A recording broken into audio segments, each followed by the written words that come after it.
બીજો ગ્રંથ બાલબોધ.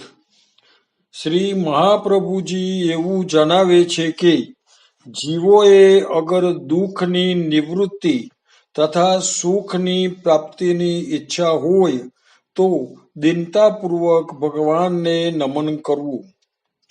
બાલબોધ બાળકો માટે છે.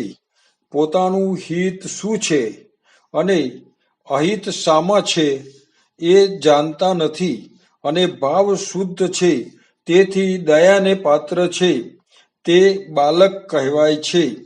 બાલબોધમાં ધર્મ, અર્થ, કામ અને મોક્ષ આવા ચાર પુરુષાર્થ કહ્યા છે. ચારેય પુરુષાર્થ જીવ વિચારિત તેમજ ઈશ્વર વિચારિત એમ બે પ્રકારના છે.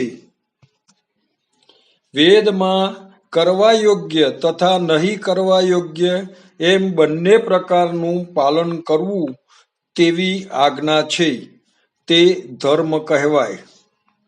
માલા, ચંદન, સ્ત્રી, પુત્ર, દેહ, પ્રાણ, આભરણ, ગૃહ, ધન વગેરે સર્વ અર્થ કહેવાય છે.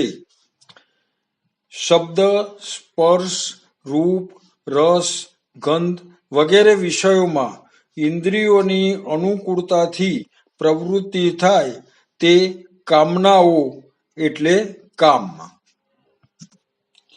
અહંતા, મમતાત્મક સંસારની નિવૃત્તિ થઈને પોતાના જ સ્વરૂપમાં જે સ્થિતિ થાય તે મોક્ષ. મોક્ષમાં બે શાસ્ત્ર છે. એક પરતઃ મોક્ષ જે બીજાના માધ્યમથી સિદ્ધ કરવા વાળો છે, તથા બીજો સ્વતઃ મોક્ષ જે પોતાના થકી સિદ્ધ કરવા વાળો છે. પરતઃ મોક્ષ કોઈકના અનુગ્રહથી કૃપાથી મોક્ષ મળે તે. સ્વતઃ મોક્ષ ત્યાગ તથા અત્યાગના ભેદથી સાંખ્ય તથા યોગ શાસ્ત્ર કહે છે. આમ વ્યતિરિક્ત સર્વનો ત્યાગ કરવો એ અંતરંગ સાધન એક છે, તથા પોતાના સ્વરૂપમાં સ્થિતિરૂપ મોક્ષ ફળ એ એક સાધન છે. ત્યાગ કરવો ન પડે તેવું સાધન કરવું તે યોગ માર્ગ છે. યમ, નિયમ, આસન, પ્રાણાયામ, પ્રત્યાહાર, ધ્યાન, ધારણા તથા સમાધિરૂપ સાધન. આ આઠેય યોગના અંગ માનવામાં આવ્યા છે. પરતઃ મોક્ષ શિવ તથા વિષ્ણુના આશ્રયથી થાય છે. બ્રહ્માજીનું કાર્ય સૃષ્ટિ ઉત્પન્ન કરવાનું છે, તેથી તે મોક્ષ આપતા નથી.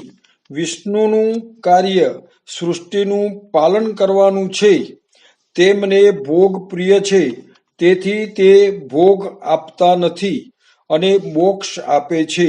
જ્યારે શિવજીનું કાર્ય સૃષ્ટિનો સંહાર કરવાનું છે, તેમને મોક્ષ પ્રિય છે, તેથી તે મોક્ષ આપતા નથી અને ભોગ આપે છે.